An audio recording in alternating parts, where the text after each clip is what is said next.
شرعی حکم حرمت کا نہیں ہے اس کے جی اوپر، ٹھیک، لیکن اب وہ فطری- طیب نہیں رہا، جی ٹھیک، اب وہ خبیث ہو گیا۔ جی ٹھیک، لہٰذا ایسی چیزیں جو انسان کے فطرت کے اوپر اس کا چھوڑ دیا گیا ہے اس کا فیصلہ، جی ٹھیک، اور وہ اپنے اوپر اپنا فیصلہ کر کے اس کو استعمال کرتے ہیں، اس میں بھی طیب اور خبیث کا جو انسانی فطرت کے ساتھ جڑا تصور ہے، اس کو بھی جب تک آپ اس طرح سے استعمال نہیں کریں گے جی ٹھیک، تو لہٰذا ایک پابندی، ایک لیول ہو گیا حلت و حرمت کا شرعی۔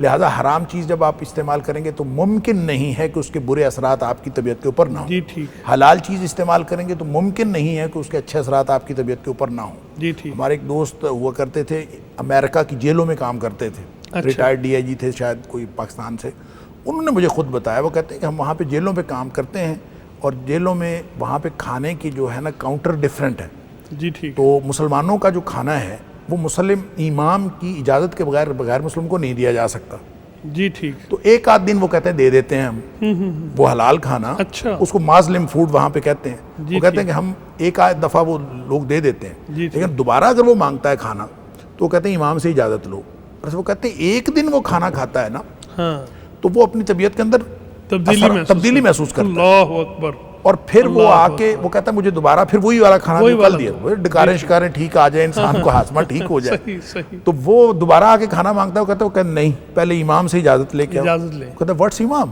ہاں، وہ پھر جا کے تعارف ہوتا ہے، وہ جب تعارف کرنے کے جاتا ہے تو وہ آگے سے کیا کرتے ہیں کہ وہ سب سے پہلے اس کو معانقہ کر کے اس سے ملتے ہیں، محبت، وہ کہتے ہیں زندگی میں کبھی اس نے نہیں یہ دیکھا ہوتا کہ جناب معانقہ کر کے ملا جاتا ہے، وہ حیران ہو جاتے ہیں کیسے لوگ ہیں یہ، پھر اس کو ساتھ اجازت دیتے ہیں کھانا کھانے کی، بس وہ اس کے بعد پھر وہ ان کے اخلاق کی وجہ سے دیکھیں کچھ انسان کی فطری ضرورتیں ہیں، بے شک، اور ان فطری ضرورتوں کو جب انسان پورا کرتا ہے تو ایک لیول حلت و حرمت کا ہے شریعت کا، دوسرا خبیث اور طیب کا ہے، اور تیسرا ایک اور لیول جی، وہ یہ ہے کہ ان چیزوں کو آپ نیچرل سٹائل سے اور نیچرل ان کی نوعیت کے مطابق کھائیں گے تو ٹھیک ہے، آپ اگر ان کا کمبینیشن ایسا بناتے ہیں یا ان کو پروسیس کر لیتے ہیں اس طریقے سے کہ ان کی فطرت باقی نہ رہے، ان کی حیت چینج ہو جائے، تو اس کے اندر ظاہر ہے کہ آپ فرائی کریں یا آپ کسی مشین میں پروسیس کریں یا کسی بھی طرح کرتے ہیں، انگور کھا لے جتنے مرضی، ظاہر ہے انگور آپ کھا لیں گے تو ٹھیک ہے، جب انگور سے آپ وہ انگور والی بنا لیں گے تو پھر وہ ٹھیک نہیں رہے گا، وہ غیر فطری بات ہو جائے۔ انگور کی بیٹی جو ہے وہ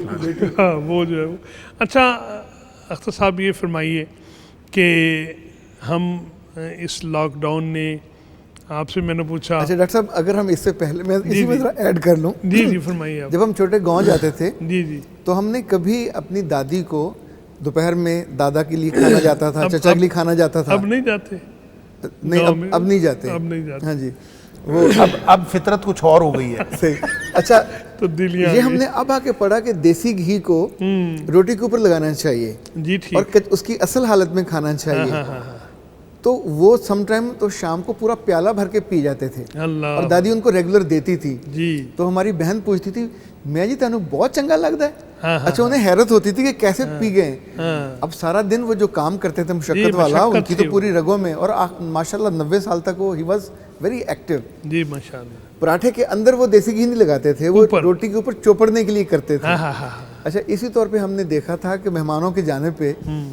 دادی یا بچے یا چچا مرغی کے پیچھے بھاگتے تھے، اور وہ دیسی مرغی ہوتی تھی، وہ پکڑی نہیں جاتی تھی، وہ پکڑی نہیں جاتی تھی، پھر مولوی صاحب سے جا کے ذبح کرایا جاتا۔ یہ جو برالر ہے یہ قطعی طور پہ غیر فطری چیز ہے، جی ٹھیک، مرغی ہے ہی نہیں ہے۔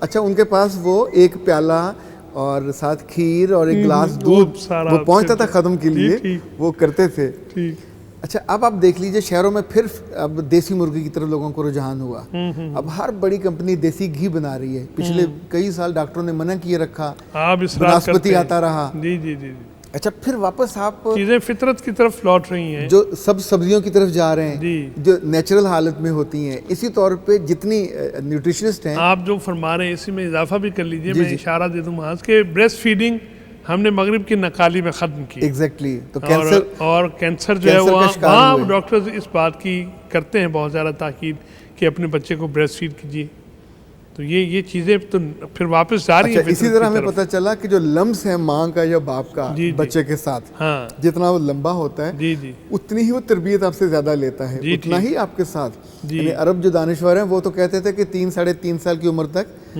بچے کا 70% جو وزڈم ہے، دانائی ہے، پرسنالٹی وہ مکمل ہو جاتی ہے۔ ٹھیک ہے، اچھا پرانی اب دیکھیں جتنے بادشاہ تھے ان کے بچے کہیں ان کی آیوں کے ہاتھ نہیں بنتے تھے، نہ ان کی ملکاؤں کے ہاتھ. ملکائیں صرف دل خوش کرنے کے لیے تھیں. بچے جس کو بادشاہ بننا ہوتا تھا وہ اچھے اساتذہ کے پاس جاتے تھے، کھلی جگہوں پہ، اتالیق جو ہے وہ اتالیق کے پاس. اچھا وہاں جا کے ان کو وہ گھڑ سواری بھی سیکھتے تھے، نیزہ بازی، تلوار بازی بھی سیکھتے. فطرت کے قریب جب جو واپس اہل آتے تھے مکہ 8-10 سال میں تو اس کی ایک چیزوں کی ویلیو، قدرت کی قربت جی ٹھیک ہے جی اور چیزوں کو جاننا. مجھے یاد ہے ایک استاد نے ایک شاگرد کو کھانا کھانے سے پہلے ایک تھپڑ مارا تو بعد میں وہ بادشاہ بنا. لیکن اس دوران ایک دفعہ اس شاگرد نے پوچھا اپنے استاد سے، مجھے آپ نے کیوں مارا؟ اس نے کہا تمہیں میں نے اس لیے مارا کہ تمہارا قصور نہیں تھا، تمہیں برا محسوس ہوا. جب تمہارے پاس اختیار ہوگا، اقتدار ہوگا، ایک نیچرل طاقت ہوگی نا، تب تم نے یاد رکھنا کہ ایک اتنی سی بات پہ تمہیں برا لگا تھا. جی ٹھیک. تو جب تم لوگوں کے ساتھ ناانصافی کرنے پہ کبھی سوچو بھی کتنا برا تو اس لمحے کو یاد کرنا. ڈاکٹر صاحب جو یہ اب دن ہیں، ان دنوں میں ہم کچھ فطرت کے قریب آ گئے ہیں اس پابندی کی وجہ سے، اور اگر آ گئے ہیں تو اللہ کرے گا یہ وبا، یہ معاملات سارے دور ہو جائیں گے، تو اس تسلسل کو پھر کیسے برقرار رکھا جا سکتا؟ کچھ مجبوریوں کی وجہ سے ہم آ گئے ہیں. وہی میں عرض کر رہا ہوں. ریسٹورنٹ بند ہو گئے اور مرغن غذائیں اور یہ جو فاسٹ فوڈ ہے. ایک بات سننے میں پڑھنے میں ڈاکٹر صاحب آپ نے بھی شاید دیکھا ہے کہ وہ جو ڈیتھ ریٹ ہے، ڈیتھ ریٹ کم ہوا وہ کم ہوا ہے، اور کم ہوا ہے، اور لوگ یہ اندازہ کر رہے ہیں کہ وہ ہمارے لائف سٹائل کی وجہ سے ہے کہ ہم نیچرل غذائیں کھانا شروع ہو گئے ہیں. جی ٹھیک. اور وہ چیزیں جو ان نیچرلی ہم کھاتے تھے اور غیر فطری غذائیں ہیں، اور پھر کھاتے بھی ہم دیکھیں یہ سلوگن کیا ہے، یہ جو بوفے سسٹم ہے کھانے کا، اس کا سلوگن کیا ہے؟ شروع میں جب یہ آیا تھا پاکستان میں وہاں لکھا ہوتا تھا eat as much as you can.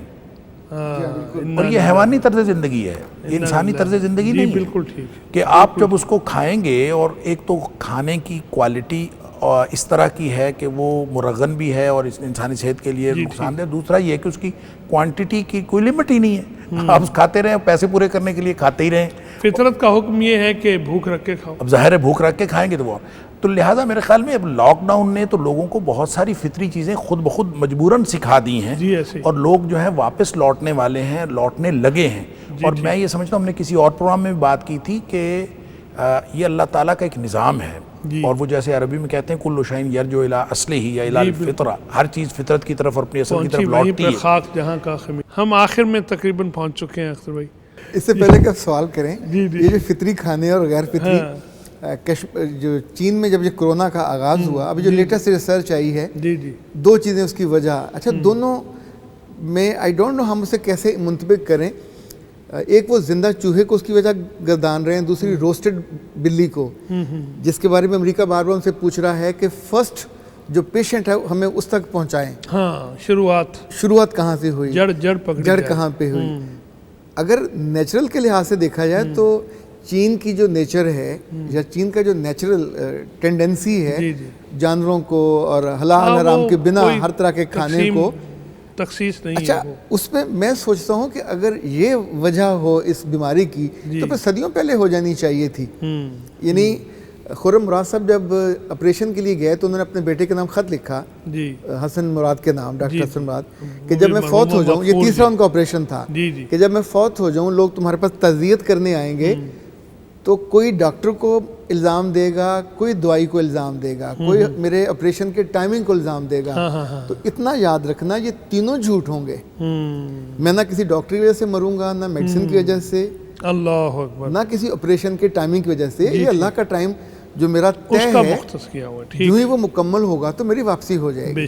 مجھے لگتا ہے یہ کرونا جو جس سے مرضی ہم الزام لگائیں، میرے رب کی یہ پلاننگ ہے. اس نے اپنی قدرت دکھائی ہے، یعنی جتنی اس کی طاقت ہے ایک ایسے ذرے سے جو نظر بھی نہیں آتا، یعنی عام آپ اسے نگاہ سے دیکھ بھی نہیں سکتے. ابھی میں نے ایک ویڈیو دیکھی جس میں ایک امریکی فوجی منہ کے اندر ہاتھ ڈال کے تو تھوک اپنے ہاتھ پہ لگا کے ایسے اس نے ملا، پھر وہ بس میں اس نے پورے ڈنڈے پہ لگایا، اور وہاں سے ظاہر پہ جس چیز نے ہاتھ لگتا گیا تو ایک چند لمحوں میں 200-250 بندہ وہاں سے اس کا ہوا. اب یہ الزام ان پہ لگا رہے ہیں کہ انہوں نے اس کو پروڈیوس کیا، اور بلکہ اس شہر کا نام بھی، اس جگہ کا نام بھی آ رہا ہے. یہ آنے والے دنوں میں لڑائی چلنی ہے، لیکن میں تو اس لڑائی سے ہٹ کے جو سوچتا ہوں کہ بہت سارے سلیم الفطرت لوگوں کو قدرت کے قریب جانے کا موقع ملا. جی ٹھیک. آرگینک اور نان آرگینک کا جو تھا وہ زیادہ غلبہ ہوا. اسی طور پہ جو تعلقات تھے ان میں جو نیچرل ایک ٹینڈنسی تھی محبت کی وہ بڑی ہے. جی ٹھیک. لوگوں کو خود اپنے ساتھ بات کرنے کا موقع ملا. میں نے ایسے بہت سے لوگ دیکھے جنہوں نے زندگی میں کبھی اشراق اور چاشت نہیں پڑی تھی، کبھی سوچ بھی نہیں سکتے تھے. ظاہر ہے ایک اندر تو کہیں نہ کہیں آپ نے اپنے دادے کو نانے کو دیکھا ہوتا ہے. جی جی موجود پر آپ اپنی مصروفیات کے اس عذاب میں ایسے پھنسے ہوئے ہوتے ہیں کہ نکل نہیں پاتے. تو اس مجبوری میں لوگوں نے یہ کر مالک نے فرصت فراہم کی. سوال یہی تھا، جواب آپ نے بغیر سوال کے دے دیا. میں نے جانا یہ گویا یہ بھی میرے دل میں ہے. ناظرین محترم، بڑی پرلطف گفتگو ہے، اختتام کو جی نہیں چاہ رہا. علم اور اس کے ساتھ جو آپ سمجھیے کہ خوبصورتی، دونوں چیزیں آج جمع ہوئی ہیں ہمارے اسٹوڈیوز میں. اللہ کرے یہ نشستیں، یہ مجلسیں سلامت رہیں اور ان کے عکس اور پرتو گھروں میں نظر آئیں. آپ کے ہاں اس طرح کی نشستیں اپنے بچوں کے ساتھ وہ جو موقع ملا ہے محبت کا، قربت کا اور فطری جو ایک سلسلہ ہمارے گھروں میں پیدا ہوا ہے پھر سے لوٹنے کا، ابھی اگر جبرن بھی ہوا ہے اس کا تسلسل برقرار رکھا جا سکتا ہے، اس کو آگے بڑھایا جا سکتا ہے. میں آج کی اس نشست کے آخر میں اپنے دونوں معزز مہمانوں کا بار دیگر شکر گزار ہوں. پروفیسر ڈاکٹر محمد حماد لکھوی صاحب ہمیں روز وقت دیتے ہیں اور ہمارے لیے بڑے اعزاز کی بات ہے آپ آج تشریف لائے. اور آپ کی جو کہ مصروفیات بہت رہتی ہیں، ہماری خواہش ہے کہ کبھی پھر بھی وقت دیجیے، ہمارے ساتھ تشریف لائیے. ناظرین، میں نے پہلے بھی عرض کیا کہ فیصلہ تیرا تیرے ہاتھوں میں ہے. ہم نے فطرت کے قریب جانا ہے، ہمیں موقع ملا ہے سمجھنے کا، سوچنے کا، رجوع اللہ کا، جو سب سے بڑی فطری بات ہے. میں اور آپ، ہم تمام انسان زندگی میں ایک مقصد دے کر بھیجے گئے ہیں. میری اور آپ کی منزل اللہ رب العزت ہے اور اسی کی بارگاہ میں ہم دعا کرتے ہیں، سجدہ ریز ہوتے ہیں. یہ وقت بڑا قیمتی ہے، قبولیت کے لمحات ہیں. اللہ رب العزت یہاں موجود تمام لوگوں کو، آپ سب کو جو دیکھنے والے ہیں، محبت کرنے والے ہیں، جنت الفردوس میں رسول اکرم صلی اللہ علیہ وآلہ وسلم کی ہمسائیگی کا شرف عطا فرمائے اور اپنے دیدار سے ہمیں بہرمند فرمائے. اس کے ساتھ ہی اپنے اعجاز احمد کو اجازت مرحمت فرمائیے. السلام علیکم ورحمۃ اللہ وبرکاتہ.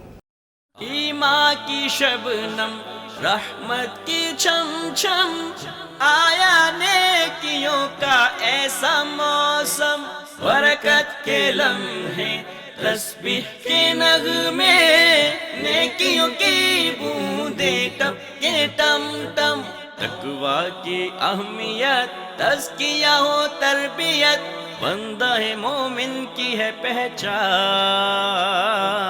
دیتا ہے پیغام یہ رمضان، دیتا ہے پیغام یہ رمضان.